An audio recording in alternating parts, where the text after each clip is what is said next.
Hi there, this is Ingrid with the Creative Grove, and I thought that I would just kind of create a fun little masculine card. I'm just kind of in a neutral mood today.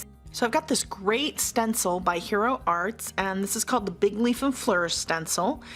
And we're gonna just take a piece of craft colored cardstock. This is Crumb Cake by Stampin' Up, and I'm going to secure this down.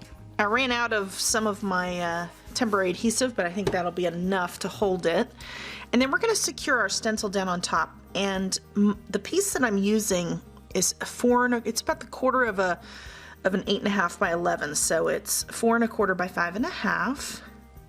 And we'll just get this pattern so that it's somewhat even on both sides. That's looking pretty even. I'm going to end up trimming this down, so it doesn't really matter if it's perfect, but I just want to get it kind of in the general vicinity. I don't know, you guys have to tell me in the comments section below, are you guys perfectionists when you do this? I know that I always try to get everything just right, and never quite, when I try to be too deliberate with it, it never really quite works. So we're going to go ahead and pick some neutral tones. Now I have all of my neutral distress inks here, and I think I'm going to rule out some of the old paper and antique linen, although it might be kind of neat to see what it does on the craft paper. But I think I'm going to pick something like pumice stone to start off with. Got several bronze shaded sponges. This one is one that I use for some of the more neutral ones. And we'll just kind of give it a liberal coloring here. Whenever I use stencils like this, I always have my hands down on the stencils because I find that that helps to just kind of hold everything in place. Even though I have it all secured, I don't ever fully trust everything.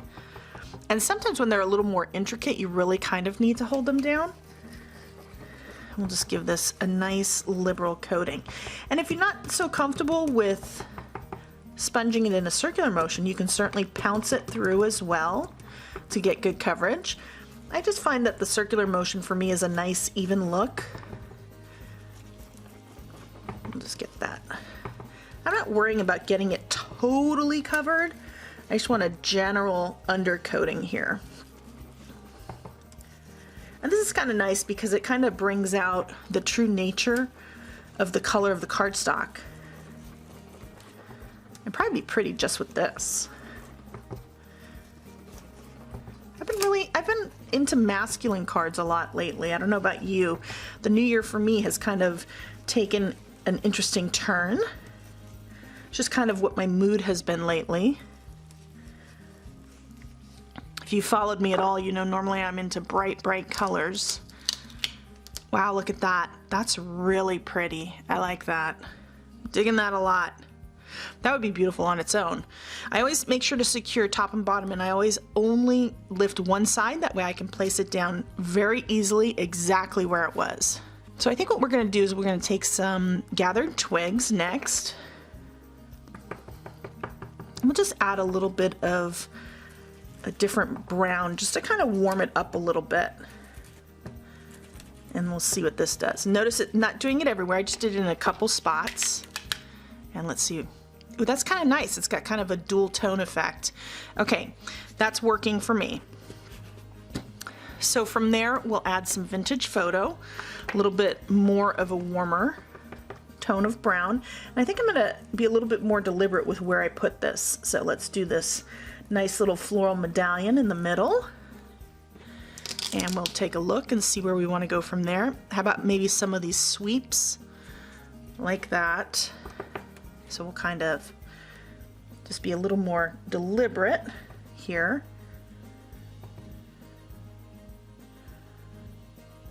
I know they're not identical top and bottom. Kind of these flourishes.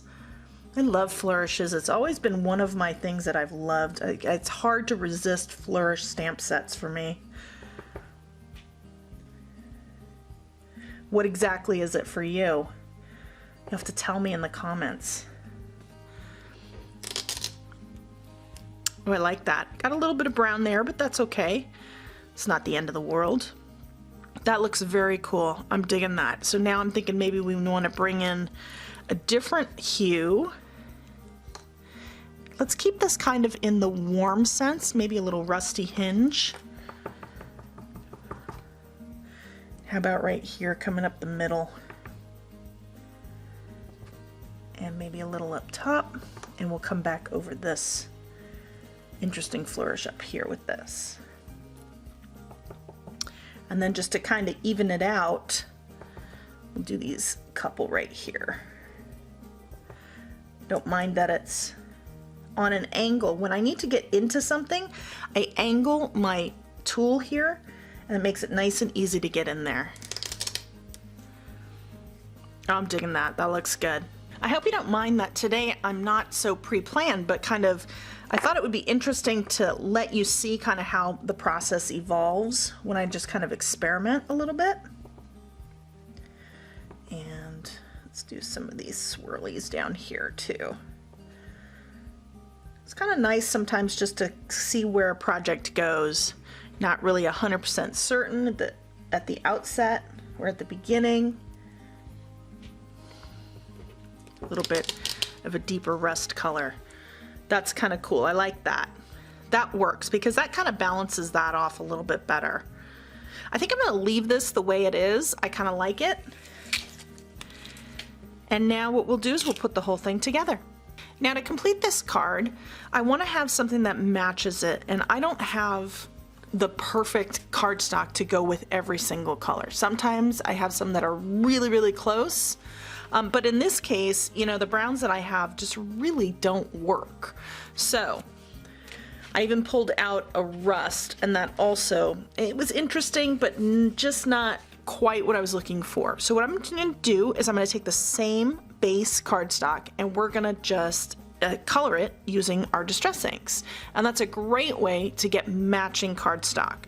First, I'm going to go ahead and fold my base because I want to make sure that I have my card front exactly how I want it. So I'm going to use a bone folder here just to get a nice crease. And now that we have that, I cut this a little bit down. It's about 3 3/4 wide, and this is a pretty good match here. It's 5.5 inches tall, so that it's going top to bottom completely. And then I have another piece here that is cut a little shorter. It's actually about 5 1/8 inch high, but it's only 4 inches wide. And what that's going to do is it's going to leave just a little teeny bit peeking out on the sides when we color it. And that's just gonna give a little bit of interest there. So we'll start off with this one before doing the base. And what I want here is I want to have this nice color that we get from the rusty hinge. So we only need to do the sides. We don't need the rest. Just want this really pretty pop of color. And you can see how quick this goes. You know, you could even do direct to paper, but you know, since we did all the sponging, we have that nice soft fluid look. I'd like to keep it somewhat the same. Okay, and then we'll see how that looks. See, it's perfect. It's the perfect shade. Now, I did have a little bit of brown mixed in with some of these. So I think what I'm going to do is I'm just going to add just a little tiny bit of gathered twigs to that, just to kind of intensify it a little bit. Not a lot. I really want the rusty hinge to be the star, and we'll come back over with the rusty hinge. And that's just going to deepen that color a little bit. And that's kind of the beauty of distress inks, is they're translucent and you can really create some amazing hues. Just got to play around with it a little bit. If it doesn't work out, just start over. It's no big deal. Okay, I like that. So to get this perfectly placed, I'm gonna actually place this one down first. So we're just gonna put some adhesive on the back, and we're just gonna pop this in the center of our card. We wanna make sure that we have equal space on left and right, top and bottom here. And then I have some adhesive already on the back of this, and then we're gonna go top to bottom here. I don't worry so much about the bottom, getting the bottom perfectly lined up. It's the top that I want lined up. I want it to be equally spaced between this piece underneath it.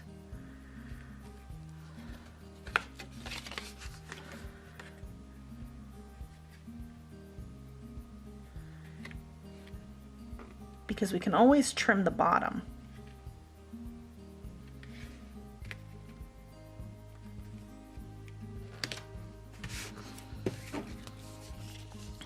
So there we go. So I have that flush with the top, which is my most important part. And then you can see on the bottom, I'm just a little bit shy, which is fine, because I didn't want to have a gap at the top. I wanted that to make sure that it went all the way to the top. And there we go. I always like to open these up and then use my bone folder just to make sure that I get a nice adhesion. Is that even a word? And there we go. I like that little tiny subtle pop of color. That's perfect. So now we'll just pop on a quick greeting and we're done. So we're going to get this anti-static there, and we're going to do a little embossing here. I've got this great little greeting by Happy Little Stampers. It's from the Mix Mash set. It says happy birthday. This is a nice font. I like it. It's light, but yet it's also kind of contemporary. And they have some espresso embossing powder. This is an old one by Stampin' Up. Very, very fine. It's nice and dark though. I like it.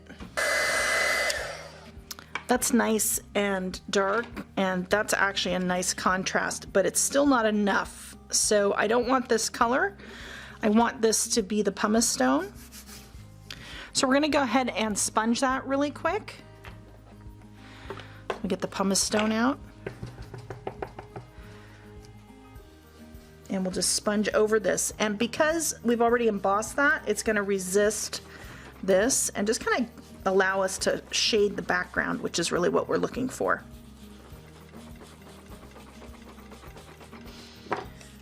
And that's a nice little contrast too. Yeah, that's perfect. So before I go ahead and use that, I want to make sure to buff this just to kind of get all that ink off the embossing. And then we're going to trim this down. So you can really see the difference here. This is really perfect. This one was really kind of lost. Even if we had had the happy to do over a birthday, also kind of lost there. But look at this. We have the pumice stone, which is the same color as here.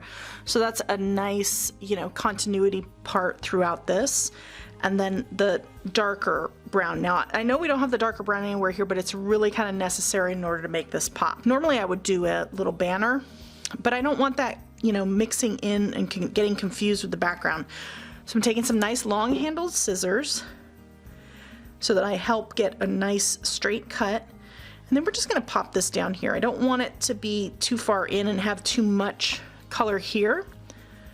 So we'll just get that on there. Got that exactly where I want it. And then we'll just use that as a guide. And that's perfect.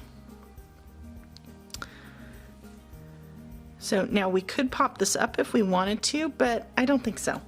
I think we're just gonna adhere this down so we know it's not going anywhere. All the way to the side. And there we go. Happy birthday. It's perfect. I love it. We can always add a few sequins, but I think I'd like to leave this just as is. I like it. It's pretty cool.